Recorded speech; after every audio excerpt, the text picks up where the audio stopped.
بسم اللہ الرحمن الرحیم۔ السلام علیکم، ویلکم ٹو مہم کہانی۔ پلیز ناول کو لائک کر دیجئے، اگر آپ نیو ہیں تو چینل کو سبسکرائب ضرور کر دیجئے۔ چلتے ہیں ناول کی طرف۔ ماضی۔ میری ماں کیسی ہے؟ فجر نے ڈاکٹر کو ایمرجنسی وارڈ سے باہر نکلتے دیکھا تو بھاگ کر اس کے پاس آئی۔ I am sorry, she is no more, doctor نے افسوس سے بھرے لہجے میں کہا تو عشاء اور فجر اپنی جگہ ساکت سی ہو گئیں، جبکہ مستقیم صاحب نے زور سے اپنی آنکھوں کو میچ لیا۔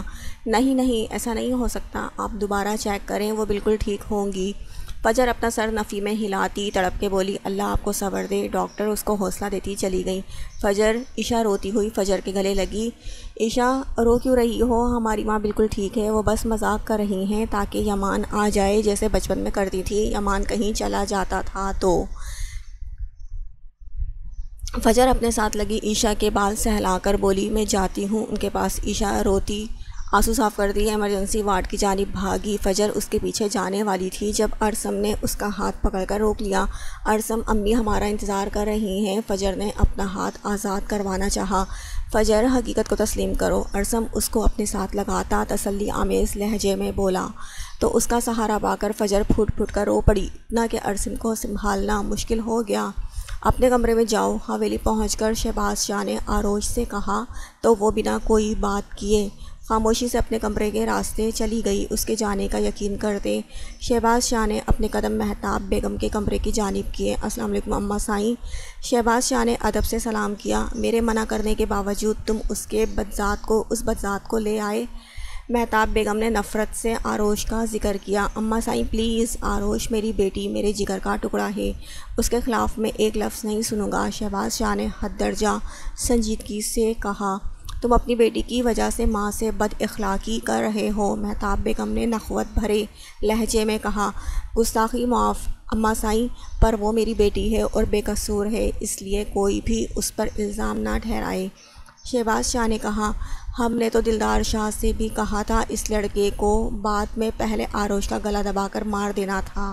مہتاب بیگم کی بات پہ شہباز شاہ نے بمشکل خود پہ ضبط کیا۔ آروش لاوارث نہیں ہے، اس کا باپ زندہ ہے، میں اس سے ایک پل کے لیے بھی غافل نہیں ہوتا۔ شکر کریں آپ کے پوتوں کو بخش دیا ہے، مگر جو ان کی وجہ سے آروش کی حالت ہوئی تھی نا، میں اپنے پستول کی گولیاں اس کے سینے پہ برساتا۔ شہباز شاہ کا لہجہ برف کی مانند ٹھنڈا تھا۔ تم مانو یا نہ مانو، تمہاری بیٹی بد کردار ثابت ہوئی ہے، ہمارے خاندان کی بے عزتی کروانے میں اس نے کوئی کسر نہیں چھوڑی ہے۔ مہتاب بیگم نے دو ٹوک کہا، میری آپ سے گزارش ہے، یہ بات بس ہم چاروں کے درمیان رہے گی، کسی اور کو اس بات کی بھنک تک نہیں پڑنی چاہیے، حویلی کے کسی بھی فرد کو بھی نہیں، شاذل اور درید کو تو بالکل بھی نہیں۔ شہباز شاہ نے جیسے اپنا فیصلہ سنایا، کیوں نہ بتاؤں تمہاری لاڈلی کے کرتوت، ان دونوں کو غیرت کا معاملہ ہے۔ مہتاب بیگم ناگواری سے بولی، اماں سائیں اول تو میرے بیٹے ایسے نہیں، دوسرے بات جو کہنا تھا وہ میں نے کہہ دیا۔ شہباز شاہ کو جیسے کوئی فرق نہیں پڑا تھا۔ ہم آروش کا وجود یہاں برداشت نہیں کر سکتے، اس سے پہلے ہم کوئی غلط قدم اٹھا لیں، تم اس کا بندوبست کہیں اور کرو۔ مہتاب بیگم نے حتمی لہجے میں کہا، اگر آپ ایسا کریں گی تو ہم یہ پوری حویلی آروش کے نام کر دیں گے۔ شہباز شاہ نے گویا دھماکہ کیا، شہباز ہوش میں رہو، سردار بننے کے بعد تم میں بہت گھمنڈ آ گیا ہے، ہم نے یہ حویلی تمہارے نام اس لیے نہیں کی تھی، اس حویلی پر آروش کا حق نہیں، آنے والا جو سردار ہوگا اس کا حق ہے۔ مہتاب بیگم کا لہجہ خاصا جتاتا ہوا تھا، ہم آپ سے بحث میں نہیں پڑنا چاہتے، آپ کوئی بھی نقصان آروش کو نہیں پہنچائیں گی۔ شہباز شاہ اتنا کہہ کر کمرے سے باہر چلے گئے۔ ایک سید زادی ہونے کے ناطے آروش نے جو قدم اٹھایا ہے، اس کے بعد آروش کو کاری کرنا پڑے گا، یا میں اپنے ہاتھوں سے اس کا قتل کر دوں گی، مگر اس گن کو یہاں رہنے نہیں دوں گی۔ مہتاب بیگم کو شہباز شاہ کی بات آگ لگا گئی تھی، تبھی وہ غصے میں منصوبے بنانے لگیں۔ تمہیں میں نے ایک کام کہا تھا، مہتاب بیگم نے پاس کھڑی ملازمہ سے کہا جو آروش کے سارے کام کیا کرتی تھی۔ مہتاب بیگم کی بات اس کے پاس بیٹھی چھوٹی حریم کو دیکھا جو چاکلیٹ کھانے میں مصروف تھی، پھر اپنے ہاتھ جو اس نے چادر میں چھپایا ہوا تھا اس کو باہر کر کے ایک شیشی مہتاب بیگم کے سامنے کی، جس کو دیکھ کر مہتاب بیگم کی آنکھوں میں چمک در آئی۔ یہ کیا ہے؟ چاکلیٹ کھاتی حریم نے پوچھا تو مہتاب بیگم نے اس کو اپنی گود میں بٹھایا۔ میں اب بڑی ہو گئی ہوں حریم نے منہ بسور کر کہا، پتہ ہے میرے چندہ، پر میرے لیے تو آپ بچی رہیں گی، کیونکہ میری بیٹی کی نشانی جو ہے۔ مہتاب بیگم اس کا ماتھا چوم کر بولی، میں جاؤں؟ ملازمہ نے اپنے ماتھے سے پسینہ صاف کر کے ڈر کر اجازت چاہی۔ نہیں، ابھی تم اس زہر کو آروش کے دودھ میں ملا کر اس کو پلاؤ گی۔ مہتاب بیگم نے تیکھی نظروں سے اس کو دیکھ کر کہا تو زہر کے نام پر حریم نے اپنی آنکھیں بڑی کیے، دونوں ہاتھ منہ پر رکھ کر حیرانگی والا تاثر دیا۔ شاہ سائیں مجھے زندہ قبر میں دفنا دیں گے، اس نے ڈر کر کہا۔ اگر تم نے میرا کام نہیں کیا تو میں ضرور تمہیں عبرت کا نشانہ بنا دوں گی۔ مت بھولو تمہارے سامنے کون ہے جو ایسا کرنے کے لیے بول رہی ہے۔ میرے پاس ملازموں کی کمی نہیں، تمہیں اس لیے بول رہی ہوں کیونکہ آروش کے کام تم ہی کیا کرتی ہو۔ مہتاب بیگم نے سخت نظروں سے اس کو دیکھ کر سخت لہجے میں کہا، وہ سب تو ٹھیک ہے، پر ان کو یہ پلانا کیوں ہے؟ ملازمہ نے ڈر کر کہا، کیونکہ جو اس نے کیا ہے اس کی سزا صرف موت ہے، اگر وہ زندہ رہی تو باقی بچیوں پر اثر پڑے گا۔ مہتاب بیگم حقارت سے بھرے لہجے میں بولی۔ ان کی گود میں بیٹھی حریم فوراً سے باہر کو بھاگی تھی، جس پر دھیان کسی کا نہیں گیا تھا۔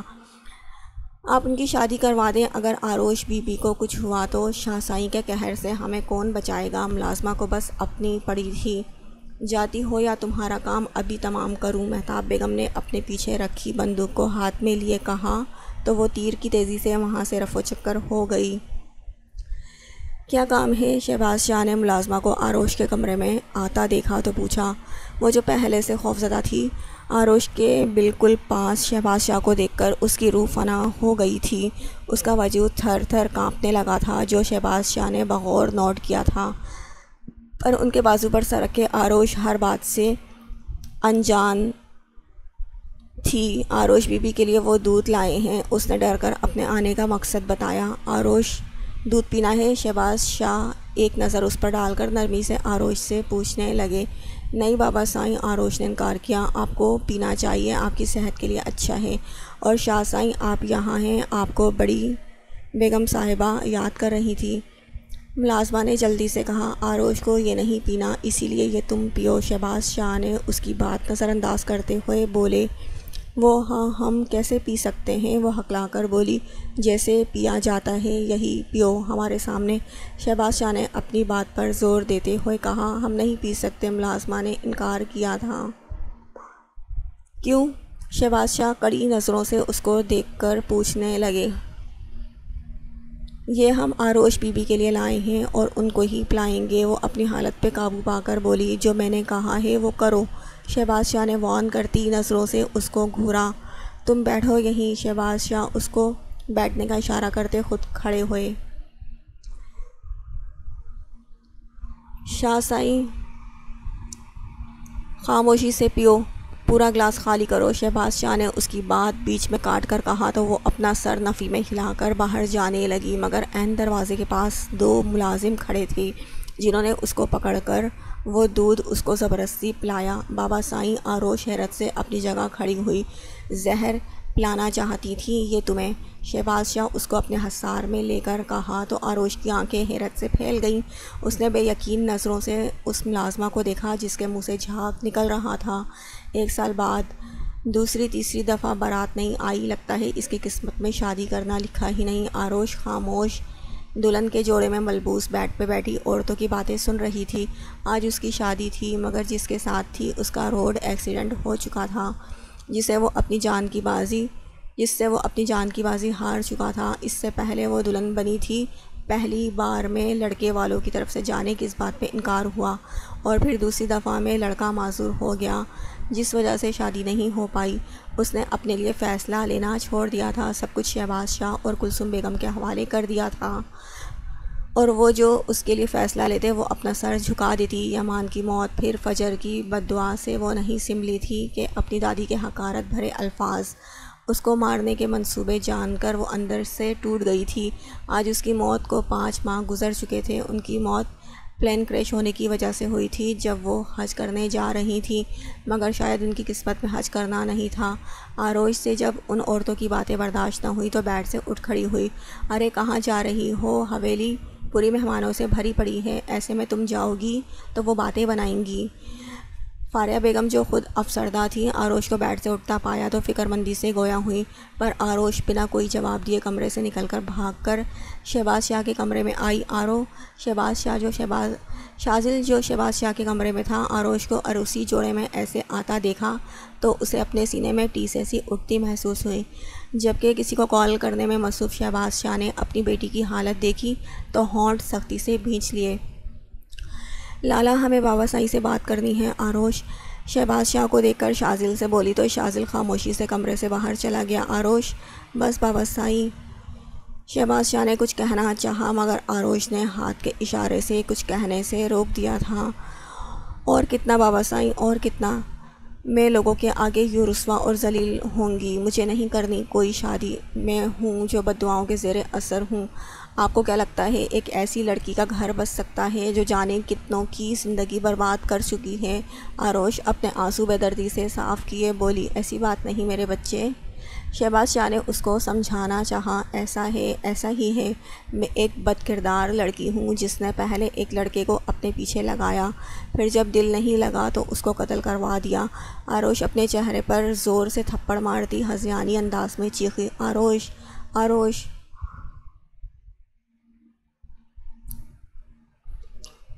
آہستہ میری جان، تمہاری آواز باہر بھی جا سکتی ہے۔ شہباز شاہ اس کے پاس آ کر بیڈ پر بٹھا کر بولے، ان 2 سالوں میں میرے ساتھ بہت برا ہوا ہے، میں اب یہاں نہیں رہنا چاہتی، کچھ عرصے کے لیے یہاں سے دور جانا چاہتی ہوں۔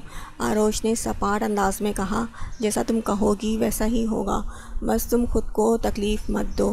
شہباز شاہ اس کا چہرہ صاف کیے نرمی سے بولے، آپ کو قسم ہے میری، آج کے بعد آپ میری شادی کروانے کا سوچیں گے بھی نہیں۔ آروش نے اپنا دوسرا مدعا بیان کیا۔ ٹھیک ہے، کوئی اور بات؟ شہباز شاہ نے کہا۔ آپ سب کو یہی کہیں گے میں اپنی پڑھائی کی وجہ سے جا رہی ہوں۔ آروش نے مزید کہا، ٹھیک ہے۔ شہباز شاہ نے اس کی یہ بات بھی مان لی تھی۔ یمان کی آنکھوں میں ہلکی سی جنبش ہوئی، اس نے بمشکل آہستہ اپنی آنکھوں کو کھولا تو اس کو سب کچھ دھندلا دھندلا سا نظر آنے لگا۔ آپ کو ہوش آ گیا، میں ابھی ڈاکٹر کو بلا کر لاتی ہوں۔ پاس کھڑی نرس نے اس کو ہوش میں آتا دیکھا تو فوراً سے کہتی باہر کو بھاگی، جبکہ یمان بے مقصد چھت کو گھورنے لگا، میں زندہ ہوں، میں بچ کیسے گیا؟ یمان کو چھت کو گھورتا خود سے سوال کرنے لگا، ہیلو ینگ مین۔ ڈاکٹر اس کے روم میں آتا پرجوش انداز میں سلام کرنے لگا، میں یہاں کب سے ہوں؟ یمان نے بہت ہلکی آواز میں پوچھا۔ گلا خشک ہونے کی وجہ سے اس کے گلے میں کانٹے چبھ رہے تھے۔ کوما میں تھے آپ پورے 2 سال سے۔ ڈاکٹر کی بات سن کر یمان کو شدید قسم کا حیرت کا جھٹکا لگا۔ کیا؟ یمان چیخ کر کہتا اٹھنے کی کوشش کرنے لگا، مگر اس طرح اچانک اٹھنے کی وجہ سے اس کے سر میں ٹیسیں اٹھنے لگی۔ ریلیکس، آپ کو ابھی آرام کی ضرورت ہے، میں دلاور خان سے بات کرتا ہوں، وہ بہت خوش ہوں گے آپ کے کوما سے باہر آنے کی خبر سن کر۔ ڈاکٹر اس کو بیڈ پر لٹاتا ہوا بولا، دلاور خان کون؟ یمان اپنے سر پر ہاتھ رکھتا ناسمجھی سے پوچھنے لگا۔ ڈاکٹر، لگتا ہے ان کی یادداشت چلی گئی ہے۔ پاس کھڑی نرس نے افسوس بھری نظروں سے یمان کو دیکھ کر کہا۔ ان کی بات پہ یمان کو پہلا خیال آروش کا آیا، کاش ایسا ہوتا، یمان نے بے ساختہ سوچا تھا۔ مجھے سب یاد ہے، یمان نے جلدی سے کہا۔ ہم دلاور خان کو کال کر کے آپ کا بتاتے ہیں، ابھی آپ ریسٹ کریں۔ ڈاکٹر پروفیشنل انداز میں بولا، مجھے میرے گھر جانا ہے، میری ماں اور بہنیں میرے لیے پریشان ہوں گی، یمان نے سنجیدگی سے کہا تو ڈاکٹر کے ماتھے پہ ناسمجھی کے بل نمایاں ہوئے تھے۔ تمہارا نام کیا ہے؟ دلاور خان مسکراتی نظروں سے یمان کو دیکھ کر پوچھنے لگے۔ یمان مستقیم، یمان نے مختصراً جواب دیا تھا۔ ماشاء اللہ، نام اور شخصیت دونوں بہت خوبصورت ہیں۔ زوبیہ بیگم یمان کے صدقے واری ہوئی۔ آپ لوگ کون ہیں اور میں کہاں ہوں؟ میرے گھر والے میرے پاس کیوں نہیں؟ یمان نے اپنے اندر آتے سوالات کے جوابات چاہے۔ میں مشہور فلم انڈسٹری کا مالک دلاور خان ہوں، یہ میری زوجہ ہیں زوبیہ دلاور خان۔ دوسری بات یہ کہ تم کہاں ہو؟ تو تم اسلام آباد میں ہو، ہم کراچی سے تمہیں یہاں لائے کیونکہ ہم وہاں زیادہ وقت رک نہیں سکتے تھے اور نہ تمہیں اکیلا چھوڑ سکتے تھے۔ باقی تمہاری فیملی تو ہمیں ان کا سیل نمبر دے دو، میں ان تک اطلاع پہنچا دوں گا۔ دلاور خان نے سنجیدگی سے سب کچھ بتایا۔ میں خود جاؤں گا کراچی واپس جانے، وہ کیا سوچے سمجھے بیٹھے ہوں گے۔ یمان پریشانی سے بولا، تمہارا جانا ضروری ہے کیا؟ زوبیہ بیگم اداس سی بولی تھی۔ ان کو یمان سے عجیب قسم کی انسیت سی ہو گئی تھی۔ زوبیہ، دلاور خان نے ان کو ٹوکا تو وہ خاموش ہو گئی تھی۔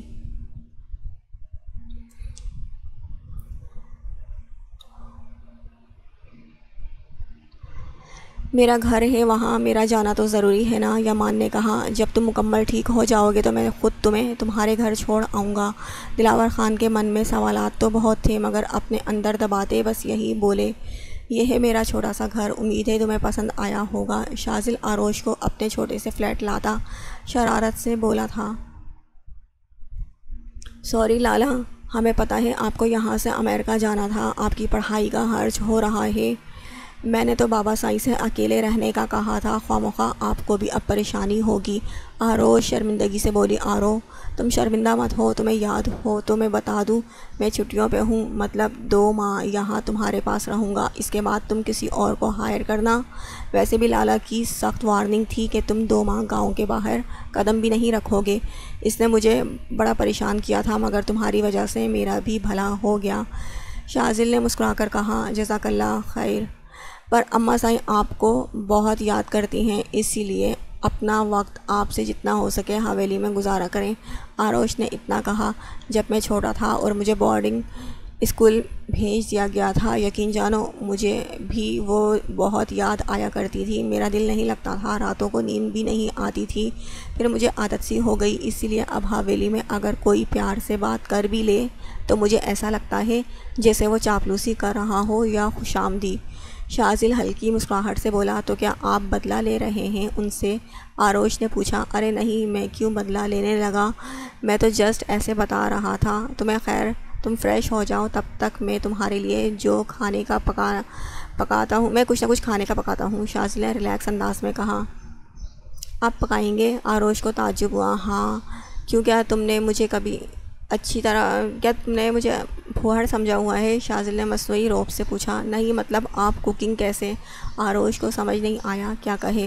تمہیں پتہ ہے باہر اکیلے رہنے میں انسان کو یہ فائدہ ہوتا ہے کہ وہ سب کچھ سیکھ جاتا ہے۔ اب دیکھو، کیا حویلی میں ایسا کوئی مرد ہوگا جس نے باورچی خانے میں قدم بھی رکھا ہوگا؟ یقیناً نہیں، پر ایک میں ہوں جس کے دن کی شروعات اور رات کا اختتام کچن میں ہوتا ہے، یعنی صبح ناشتہ، دوپہر کا لنچ، رات کا ڈنر مجھے خود کرنا پڑتا ہے، پھر جب اسٹڈی کے چکر میں رات بھر جاگنا ہو تو بار بار اٹھ کر کافی الگ سے بنانا پڑتی ہے۔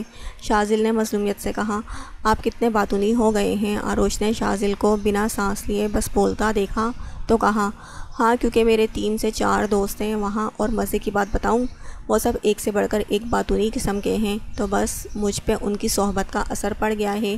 شاذل اس کی بات پہ ہنس کر بولا، کچھ عرصے بعد تم اندر جاؤ، میں یہی ہوں۔ دلاور خان نے یمان سے کہا، جو اپنے گھر کے پاس کھڑا بس اس کو دیکھے جا رہا تھا، جانے کیوں وہ اپنے اندر ہمت پیدا نہیں کر پا رہا تھا کہ گھر میں داخل ہوتا۔ اس کا دل انجانے خوف سے دھڑک رہا تھا، ایسا محسوس ہو رہا تھا جیسے اس نے اپنی قیمتی چیز کھو دی ہو۔ آپ اندر چلیں، آپ غیر ہو کر میرے لیے آپ نے بہت کچھ کیا ہے۔ یمان دلاور خان کی بات پہ بولا، آر یو شور، میں چلوں ساتھ؟ دلاور خان نے کنفرم کرنا چاہا۔ جی بالکل، یمان نے کہا تو دلاور خان نے سر اس بات میں ہلایا جیسے اپنی رضامندی ظاہر کی ہو۔ دونوں جب گھر میں داخل ہوئے تو خاموشی نے استقبال کیا۔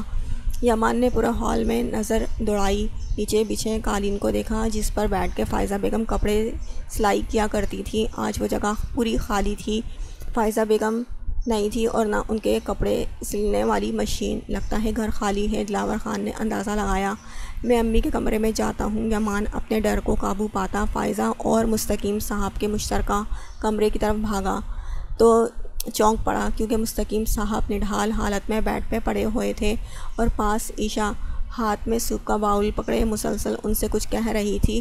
ابا، یمان جلدی سے ان کے پاس آیا۔ یمان، عائشہ کی آنکھیں حیرت سے پھیل گئیں۔ یمان کو اپنے پاس بالکل زندہ سلامت دیکھ کر آپی ابا کو کیا ہوا ہے؟ یمان اس کے تاثرات نوٹ کیے بنا عائشہ سے بولا۔ دلاور خان بھی پریشان ہو گئے تھے۔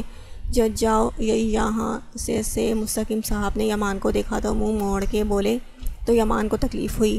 مجھے معاف کر دیں، پلیز ایسے نہ کہیں، میں آپ لوگوں کو چھوڑ کر نہیں جاؤں گا۔ یمان کی آنکھیں نم ہوئی۔ یمان تم کہاں تھے اتنے وقت سے؟ تمہیں پتہ ہے ہم سب کتنے پریشان تھے۔ ہماری ماں تمہاری جھوٹی موت کا سن کر ہمیں چھوڑ کر چلی گئی۔ پھر ان کے بعد ابا کی حالت۔ عائشہ اپنی آنکھوں کو صاف کیے یمان کو بتانے لگی، اماں کہاں ہیں آپ ہی؟ یمان مستقیم صاحب کے پاس سے اٹھتا عائشہ سے فائزہ بیگم کا پوچھنے لگا۔ اس کو یقین نہیں آ رہا تھا اس کے پیچھے یہ سب ہو گیا ہے، وہ اب اس دنیا میں نہیں۔ عائشہ اتنا کہتی رو پڑی۔ آج پھر اس کا غم تازہ ہو گیا تھا جبکہ یمان پتھر کا بن گیا۔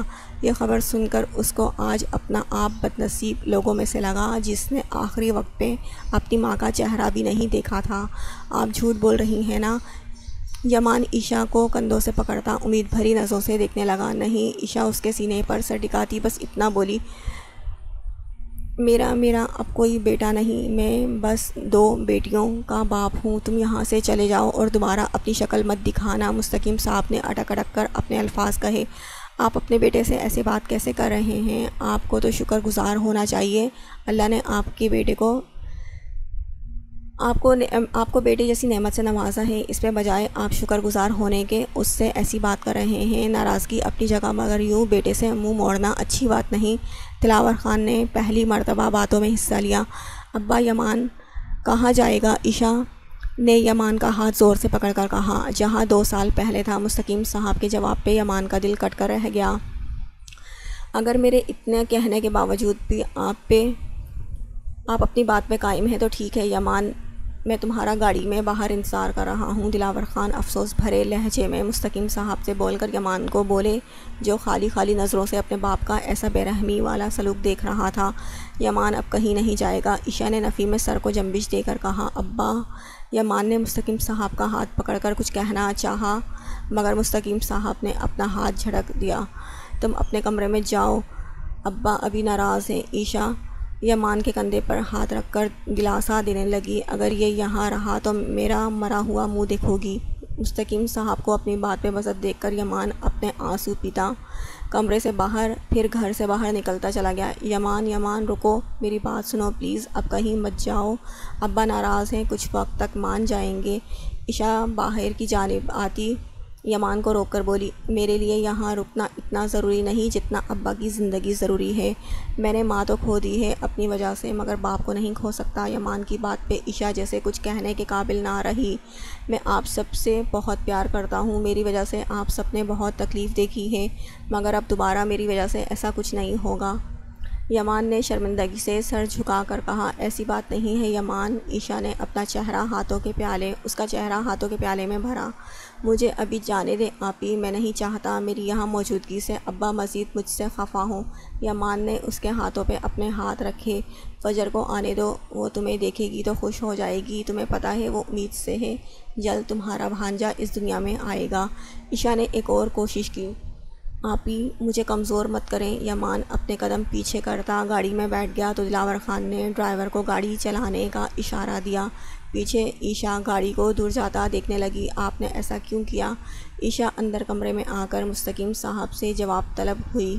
وہ اس کا مستحق تھا۔ مستقیم صاحب نے جواب دیا، آپ نے ایسا کیوں کیا؟ وہ اس کے مستحق نہیں تھا جو آپ نے اس کو اس گھر سے بے دخل کر دیا۔ عائشہ نے روتے ہوئے کہا تھا، یہاں اس کی زندگی کا کوئی بھروسہ نہیں تھا۔ مستقیم صاحب کی اس بات نے عائشہ کو چونکنے پہ مجبور کیا۔ مطلب؟ عائشہ ان کے پاس بیٹھ کر بولی تھی، یہاں رہتا تو جو اسے پہلے مارنے آئے تھے دوبارہ نقصان پہنچ جاتے۔ مستقیم صاحب نے کمزور آواز میں کہا تھا، اس بات کو تو اب بہت عرصہ ہو چکا ہے۔ عائشہ نے کہا، میں یمان کو دوبارہ خطرے میں نہیں ڈال سکتا تھا، ایک بار غلطی کر دی، بار بار نہیں۔ وہ اگر دور رہے گا تو اس کو سمجھ آئے گی پیار محبت کچھ نہیں ہوتا۔ وہ اب اپنے بارے میں سوچے گا، اپنی زندگی کے بارے میں سوچے گا۔ مستقیم صاحب نے گہری سانس بھر کر کہا تھا،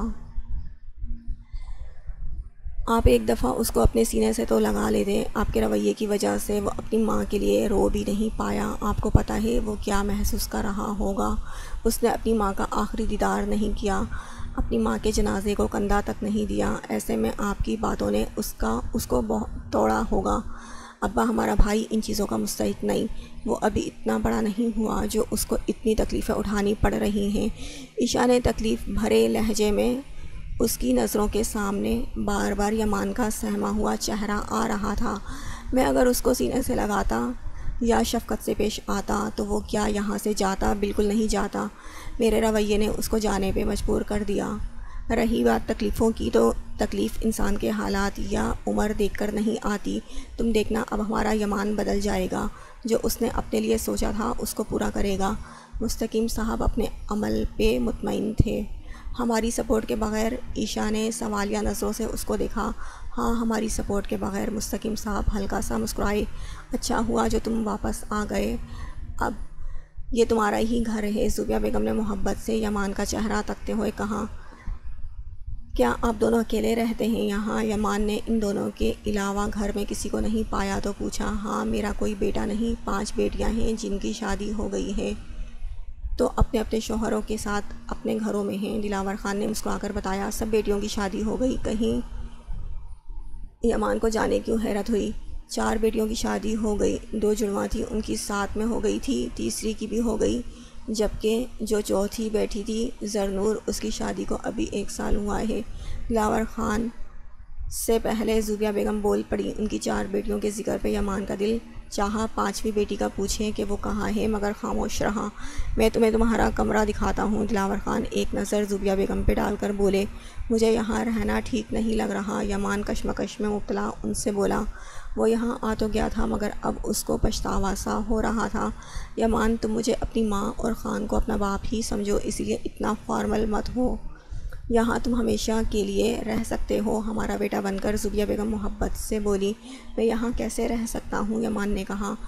تم اس گھر کو اپنا گھر سمجھو، دلاور خان نے بے تکلف لہجے میں کہا تو یمان محض مسکرا دیا۔ بھلا وہ کیسے کسی اور کے گھر کو اپنا سمجھتا؟ کاش میں اس دن یہاں ہوتی۔ فجر نے عائشہ کی ساری بات سنی تو حسرت سے بولی۔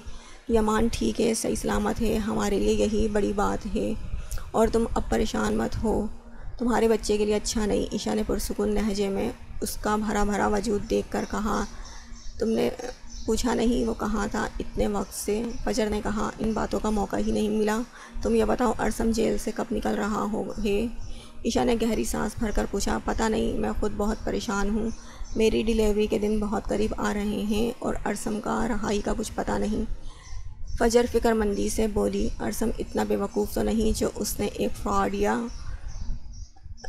فراڈیا لوگوں کے ساتھ ہاتھ ملایا اور ان کی کمپنی میں انویسٹمنٹ کی؟ عائشہ افسوس بھرے لہجے میں بولی۔ مجھے اس کا کچھ نہیں پتہ، میں بس یہ چاہتی ہوں ارسم خیر سے رہا ہو جائے۔ فجر نے کہا۔ انشاءاللہ تمہاری ڈیلیوری سے پہلے وہ آ جائے گا، عائشہ نے دعائیہ انداز میں کہا۔ انشاءاللہ۔ یمان کو دلاور خان اور زوبیہ کے ساتھ رہتے ہوئے 1 مہینے سے زیادہ وقت ہو گیا تھا۔ دلاور خان اور زوبیہ اس کو اپنے بیٹے کی طرح ٹریٹ کرتے تھے، جس سے یمان بھی تھوڑا بہت ان سے مانوس ہو گیا تھا، اور ان کے بےحد اصرار پر وہ دلاور خان کو ڈیڈ اور زوبیہ بیگم کو موم کہہ کر پکارتا تھا۔ دلاور خان نے اس کو اپنی پڑھائی جاری کرنے کا بھی کہا تھا مگر یمان نے سہولت سے انکار کر دیا تھا اور بنا ان کے علم میں کوئی بات ڈالے وہ کسی جاب کی تلاش میں تھا۔ پر آج صبح ہی دلاور خان اس کو اپنے ساتھ سیٹ پہ لائے تھے، جہاں ان کی نئی آنے والی فلم کی شوٹنگ کی بات وغیرہ ہونی تھی۔ یہ گانے کے لیے کس کو اٹھا لائے ہو؟ دلاور خان غصے سے پاس کھڑے اپنے اسسٹنٹ سے بولے۔ ان کو اپنے فلم کے سانگ کے لیے کسی اچھے سنگر کی ضرورت تھی جو ان کو مل نہیں رہا تھا، مگر اب جب کوئی ملا تھا وہ ٹھیک سے گانا گا نہیں رہا تھا، جس سے دلاور خان کو اس پہ غصہ آ رہا تھا۔ ان کے عین پاس بیٹھا یمان خاموشی سے آس پاس کا جائزہ لے رہا تھا۔ سر میں دوبارہ اچھا گانے کی کوشش کرتا ہوں، گٹار پکڑے لڑکے نے فوراً سے کہا۔ کوشش نہیں کرنی، اچھے سے گانا ہے، دلاور خان نے سنجیدگی سے کہا۔ میں ایک بار کوشش کروں؟ آس پاس نظر دوڑاتا یمان سرسری لہجے میں بولا تو دلاور خان نے چونک کر اس کو دیکھا۔ تمہیں سنگنگ آتی ہے؟ دلاور خان کو خوشگوار حیرت ہوئی۔ ایک بار ٹرائی کرتا ہوں، پھر آپ بتانا، یمان نے ہلکی مسکراہٹ سے کہا تو اس کے دونوں گالوں پر پڑے گڑھے نمایاں ہوئے جو آج دلاور خان نے پہلی بار دیکھے تھے۔ شور دلاور خان خوش ہوئے تو دلاور خان کے اسسٹنٹ نے گٹار اس کی جانب بڑھایا۔ کون سا گاؤں؟ یامان نے پوچھا۔ کوئی بھی، ابھی تمہاری آواز کی ٹیسٹ ہے، دلاور خان نے مسکرا کر کہا تو یامان سوچ میں پڑ گیا۔ پھر کسی خیال کے تحت اس نے گانا شروع کیا۔ آرام آتا ہے دیدار سے تیرے، مٹ جاتے ہیں سارے غم، ہے یہ دعا کہ تجھے دیکھتے ہی نکل جائے دم، شکرانہ چاہے جتنا بھی کر لوں میں پھر بھی رہے گا وہ کم، تیرا تصور مجھے دے کر مولا نے مجھ پہ کیا ہے کرم۔ یامان اتنا گا کر خاموش ہو کر دلاور خان کو دیکھنے لگا جو حیرت کا مجسمہ بنے ہوئے تھے۔ ان کے وہم و گمان میں بھی نہیں تھا یامان کی آواز گانا گاتے وقت اتنی خوبصورت ہوگی، زبردست۔ دلاور خان حیرت سے باہر آ کر بس یہی بول پائے، شکریہ۔ یامان نے اتنا کہہ کر گٹار واپس رکھ دیا تھا۔ تم میرے کیبن میں آنا۔ دلاور خان اتنا کہہ کر اٹھ گئے تو یامان ان کے پیچھے گیا۔ جی، یامان ان کے کیبن میں آتا ہوا بولا تھا۔ تم نے بتایا نہیں تمہاری آواز اتنی اچھی ہے، دلاور خان نے شکایت بھرے لہجے میں کہا۔ کبھی بتانے کا موقع نہیں ملا، یامان نے کندھے اچکائے۔ تمہیں پتہ ہے تم ایک بہت مشہور سنگر بن سکتے ہو، میں تمہاری ہر لحاظ سے مدد کروں گا، دلاور خان نے کہا۔ آپ کا مجھ پہ پہلے ہی بہت احسان ہے، اب مزید نہیں، یامان نے کہا۔ احسان کیسا؟ تم میرے بیٹے ہو، تم اپنا پہلا گانا میری فلم کے لیے گاؤ، میں تم کو اس کے لیے اچھی سی پے دوں گا، اس کے بعد دیکھنا پھر تمہارے پاس آفرز آتی جائیں گی، مگر اس کے ساتھ تمہیں اپنی پڑھائی جاری رکھنی پڑے گی، یہ موسٹ امپورٹنٹ ہے۔ دلاور خان نے مسکرا کر کہا، اگر میری آواز آپ کو واقعی میں پسند آئی ہے تو میں ضرور آپ کے لیے گاؤں گا، مگر اس کی میں پے نہیں لوں گا، جو آپ نے مجھ پہ خرچ کیا ہے میں اس کی قیمت چکانا چاہتا ہوں۔ یامان نے سنجیدگی سے کہا، میں نے جو کچھ کیا وہ تمہیں اپنا بیٹا سمجھ کر کیا تھا، دلاور خان نے کہا۔ میں جو کر رہا ہوں وہ آپ کو اپنا باپ سمجھ کر رہا ہوں، باپ بیٹے میں حساب نہیں ہوتا۔ یامان کے جواب پر دلاور خان لاجواب ہوئے، جس نے بڑی خوبصورت طریقے سے اپنی بات منوا لی تھی۔ کچھ عرصے بعد لاہور۔ آج یامان کا پہلا گانا تھا جو آن ایئر ہونے والا تھا۔ اس دن کے لیے اس نے بہت سارے خواب سجائے تھے، ہزاروں لوگوں کے سامنے کھڑے ہو کر گانا اس کا جنون بن گیا تھا جو آج پورا ہونے والا تھا، مگر جو خوشی اس کو محسوس ہونی چاہیے تھی وہ جانے کہاں غائب تھی۔ اس کو اپنا آپ کھوکھلا سا معلوم ہو رہا تھا۔ اس نے اپنے دماغ کو ساری سوچوں سے آزاد کروا کر ایک طائرانہ نظر سب لوگوں پر ڈالی جو اس کے گانے کے منتظر تھے۔ یامان نے اپنی آنکھوں کو بند کیا اور گٹار کے تاروں کو چھیڑا۔ کیا تھی وجہ جو کی بے وفائی یاد جلا کے راکھ اڑائی؟ یامان نے گانا شروع کیا تو ہال میں موجود سب لوگ اس کی آواز کے سحر میں جکڑ چکے تھے۔ دوسری طرف اسلام آباد کے ایک فلیٹ میں موجود آروش جو لاؤنج میں بیٹھی چینل سرچنگ کر رہی تھی، چینل بدلتے بدلتے اس کے ہاتھ تھم گئے۔ اس نے ایک نظر ٹی وی پہ نظر آتے یامان پہ ڈالی تو پہلے اس نے اپنے وہم جانا تھا، جس کو یقین دلانے کے لیے اس نے وہ چینل دوبارہ سے لگایا جہاں کوئی گانا چل رہا تھا۔ جینے کی دعائیں ہم نے مانگی ہی نہ تھیں، ایسا نہیں تھا، آنکھیں بھیگی نہ تھیں، ہاتھوں کی لکیریں جیسے کھینچی ہی نہ تھیں، پوری وفائیں کیسے ہوتی، ستم ہی ایسا ٹوٹا، نصیبہ میرا روٹھا، ملا تھا کوئی جھوٹا، کوئی ہے جھوٹا، جانے ضروری کیوں تھا، درد جدائی ہونے لگی کیوں، یہ سانسیں پرائی، یہ حال دل ہم کہہ بھی نہ پائے، تنہا ایسے کہیں مر ہی نہ جائیں، یہ حال دل ہم کہہ بھی نہ پائیں، تمہارے بن مر ہی نہ جائیں، یہ حال دل جو ہم کہہ بھی نہ پائیں، کیسی خطا کی وہ کیسی صدائیں، سنتا نہیں کوئی دل کی صدا، کہہ بھی نہ پائے، حال دل جو ہم کہہ بھی نہ پائیں، کیسی خطا کی وہ کیسی صدائیں، سنتا نہیں کوئی دل کی صدا، یہ کہہ بھی نہ پائے، کہہ بھی نہ پائے مولا، کہہ بھی نہ پائے مولا۔ یہ حال دل ہم کہہ بھی نہ پائے مولا، تنہا ایسے کہیں مر ہی نہ جائیں۔ یہ حال دل ہم کہہ بھی نہ پائے، تنہا ایسے کہیں مر ہی نہ جائیں۔ یمان جیسے ہی خاموش ہوا، پورا ہال تالیوں کی آواز سے گونج اٹھا۔ یمان اپنی آنکھوں کو کھول کر گہری سانس بھر کر سب کو سامنے دیکھنے لگا۔ آج اس کا خواب حقیقت بن کر اس کے سامنے کھڑا تھا۔ آروش حیرت کا بت بنی بیٹھی سامنے اسکرین پہ چلتے مناظر کو دیکھ رہی تھی۔ وہ جو اس کو وہم لگا تھا وہ وہم نہیں بلکہ ایک جیتی جاگتی حقیقت تھی۔ سامنے گانا گانے والا کوئی اور نہیں، یمان مستقیم تھا، وائٹ شرٹ کے اوپر بلیک لیدر کی جیکٹ کے ساتھ جینز پینٹ پہنے، ہاتھوں میں مختلف قسم کے بینڈز موجود تھے۔ آج آروش نے اس کو پورے 4 سال بعد دیکھا تھا، بالکل مختلف انداز میں۔ اس کی آنکھوں میں جہاں پہلے بے یقینی تھی وہاں آہستہ آہستہ نفرت نے جگہ لی۔ وہ جو اتنے سال خود کو اس کی موت کا ذمہ دار سمجھتی آ رہی تھی، ایک گلٹ کے ساتھ زندگی گزار رہی تھی، مگر اس کو یوں زندہ سلامت دیکھ کر اس کو جانے کیوں یمان سے نفرت ہونے لگی۔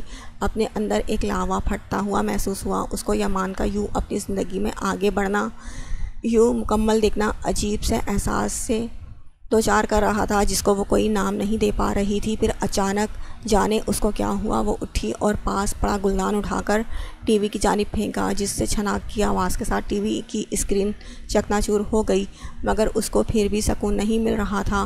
آروش کیا ہوا، یہ کیا کر دیا؟ درید جو ابھی اندر داخل ہوا تیز آواز کانوں میں پڑی تو لاؤنج میں آیا جہاں ہر طرف کانچ کے ٹکڑے بکھرے پڑے تھے۔ خود آروش ساکت سی کھڑی تھی۔ آروش درید اس کے پاس کھڑا ہوتا جھنجھوڑنے لگا تو وہ اپنے ہوش و حواس سے بیگانہ ہوتی اس کے بازوؤں میں جھول گئی۔ آروش آروش، درید پریشانی سے اس کا گال تھپ تھپاتا ہوش میں لانے کی ناکام کوشش کرنے لگا۔ میرا نام ارمان ہے۔ یمان گانے سے فارغ ہوتا کمرے میں آیا تھا جہاں زوبیہ بیگم، دلاور خان پہلے سے موجود تھے اور ایک لڑکا بھی تھا جس سے وہ آج پہلی بار ملا تھا۔ تو یمان نے آئیبرو سکیڑے کہا۔ تو کچھ نہیں، ارمان خجل ہوتا ہوا بولا تھا۔ برخوردار، آج تو تم نے کمال کر دیا، دلاور خان اس سے بغل گیر ہوتے بولے۔ شکریہ، یہ سب آپ کی مہربانی ہے، یمان نے کہا۔ میرا کچھ نہیں، ملو ان سے، یہ ارمان صدیقی۔ دلاور خان نے پاس بیٹھے ارمان کا تعارف کروایا تو اس نے ان کی طرف چہرہ کیا جو اب اس کو دیکھنے پہ اپنے دانتوں کی نمائش کر رہا تھا۔ سر، آپ کے لیے کال ہے۔ وہ سب باتوں میں مگن تھے جب ایک لڑکا یمان کے پاس آتا ہوا بولا تھا، ہیلو۔ یمان نے کال ریسیو کر کے جیسے ہی ہیلو کہا، دوسری طرف سے آنے والی خبر نے اس کے پیروں سے زمین کھینچ لی تھی۔ انا للہ و انا الیہ راجعون۔ میں آتا ہوں، یمان دھڑکتے دل کے ساتھ بول کر کال کٹ کر گیا۔ کیا ہوا یمان بیٹا؟ زوبیہ بیگم اس کی اڑی رنگت دیکھ کر پریشانی بھرے لہجے میں بولی، کل میرے بہنوئی کی ڈیتھ ہو گئی تھی۔ میری بہن کے بیوہ ہونے کا سن کر ابا جو پہلے ہی بیمار تھے وہ بھی گزر گئے۔ یمان یہ سب کس ضبط سے بتا رہا تھا، بس وہ جانتا تھا۔ یا اللہ خیر، زوبیہ بیگم پریشان ہوئی۔ میں کراچی جا رہا ہوں، یمان نے عجلت میں بتایا تھا۔ رکو، یمان، ارمان کو بھی ساتھ لے جاؤ۔ دلاور خان نے اس کو اکیلا جاتا دیکھا تو کہا، اسے کہیں آ جائے۔ یمان بنا پلٹے جواب دینے لگا تو دلاور خان نے ارمان کو اشارہ کرنے لگے جو فوراً سے سر اس بات میں ہلاتا یمان کے پیچھے چلا گیا تھا۔ کیا ہوا تھا آروش کو؟ درید نے پریشان کن لہجے میں ڈاکٹر روشن آرا سے پوچھنے لگا۔ کسی بات کا گہرا اثر لیا ہے، آپ کوشش کریں ان کو خوش رکھنے کی، روشن آرا نے بتایا تو درید نے سر کو جنبش دے کر آروش کو دیکھا جو اب بھی ہوش میں آئی تھی۔ کیا بات ہے آروش، تم اتنی گمسم کیوں رہنے لگی ہو؟ ایسی کون سی بات ہے جو تمہیں پریشان کر رہی ہے؟ درید آروش کے پاس بیٹھتا ہوا نرمی سے استفسار کرنے لگا۔ لالا، مجھے گاؤں واپس جانا ہے، آروش نے اس کی بات کے جواب میں بس یہ کہا۔ ٹھیک ہے، درید ایک نظر اس کے چہرے پہ ڈال کر بولا۔ اس کو اب آروش الجھی سی لگی تھی۔ اس نے بہت بار اس سے پوچھنے کی کوشش کی مگر کچھ خاص جواب نہ ملا۔ یمان اپنے گھر آیا تو اس وقت مستقیم صاحب کا جنازہ اٹھایا جا رہا تھا جس کو دیکھ کر یمان کے قدم چلنے سے انکاری ہوئے تھے، پہلے ماں اور پھر باپ بھی۔ یمان نے زور سے اپنی آنکھوں کو میچا۔ کندھا دے دو، آپ کے باپ ہیں۔ یمان جو بت بن کر ایک جگہ کھڑا ہو گیا تھا، ارمان کی بات پہ وہ ہوش میں آتا آگے کی جانب بڑھا۔ یا اللہ، اور کتنی آزمائشیں باقی ہیں؟ یمان نے پہلی بار بے ساختہ اپنے رب سے سوال کیا، اور اس کا دل چاہ رہا تھا دھاڑے مار مار کر روئے، مگر وہ مرد تھا، اگر روتا تو لوگ اس پہ ہنستے۔ دور آپ آ گئے۔ حریم نے آروش اور فرید کو حویلی میں آتا دیکھا تو تیر کی تیزی سے اس کی طرف بڑھے۔ کتنی بار کہا ہے لالا بولا کرو یہ در کیا ہوتا ہے؟ فاریہ بیگم نے گھور کر اس سے کہا۔ ہم درلا ہی کہیں گے۔ حریم نے ان کو چڑھایا تو وہ محض اس کو گھور کر رہ گئیں۔ کچھ دن بعد فجر نیچے بیٹھی ارسم کے ساتھ گزرے ہوئے وقت اور خوبصورت لمحوں کو یاد کر رہی تھی۔ اس نے سوچا بھی نہیں تھا کہ اس کو ارسم سے اس قدر محبت ہو جائے گی، بھلے وہ اس سے عمر میں بڑا تھا، 2 شادیاں بھی کر چکا تھا، مگر جتنا پیار اور جتنی اپنائیت اس نے کچھ لمحوں میں دی تھی، اس سے وہ ارسم کی گرویدہ ہو گئی تھی۔ ارسم کی موت اس کے لیے کسی قیامت سے کم نہیں تھی۔ وہ لمحہ بار بار یاد آ رہا تھا جب اس کو کال پہ بتایا گیا جیل سے بھاگنے کی وجہ سے ارسم کو گولی مار دی گئی تھی، جس سے ارسم اپنی جان سے ہاتھ دھو بیٹھا ہے۔ تب سے لے کر اب تک وہ جس تکلیف سے گزر رہی تھی، ہوش تب آیا جب کانوں میں کسی بچے کی آواز پڑی تو وہ اپنے خیالوں سے چونک پڑی، مگر جیسے ہی نظر بیبی کاٹ پہ پڑی تو وہ فوراً اپنی جگہ سے اٹھی۔ 3 ماہ کے یامین کو اٹھا کر وہ پیار سے اس کو بہلانے لگی۔ یامین میرا بچہ، کیا ہوا؟ ماما آ رہی ہیں آپ کے پاس۔ یامین کو، جس کو بمشکل 3 ماہ ہوئے تھے اس دنیا میں آئے، آپ کو کیا ضرورت تھی جیل سے فرار ہونے کی؟ یامین کی معصوم شکل دیکھ کر اس نے ارسم سے شکوہ کیا۔ اور لڑکی، ارسم کی سوتیلی ماں زکیہ اور بھائی دھڑم سے دروازہ کھول کر اس کے کمرے میں آئے تو فجر ناسمجھی سے ان کو دیکھنے لگی۔ جی آنٹی، فجر نے بس یہ کہا۔ بچہ ہمیں دے اور نکل یہاں سے، زکیہ نے گھور کر اس سے کہا۔ یہ میرے شوہر کا گھر ہے، میں کیوں جاؤں یہاں سے؟ فجر کے چہرے کا رنگ اڑا تھا ان کی بات سن کر۔ امتیاز، یامین اس سے لے، زکیہ نے اپنے بیٹے سے کہا جو ایکس رے کرتی نظروں سے فجر کو دیکھ رہا تھا۔ یہ میرا بچہ ہے، میں کسی کو نہیں دوں گی، اور آپ میرے عدت کے ہونے کا ذرا لحاظ کریں، فجر نے تڑپ کر کہا۔ 2 ماہ لحاظ کیا ہے، وہی کافی ہے، اب بچہ ہمیں دے، تو اپنا ٹھکانہ کہیں اور تلاش کر۔ زکیہ خود آگے بڑھ کر اس سے یامین لیا تو فجر نے ان سے لینا چاہا،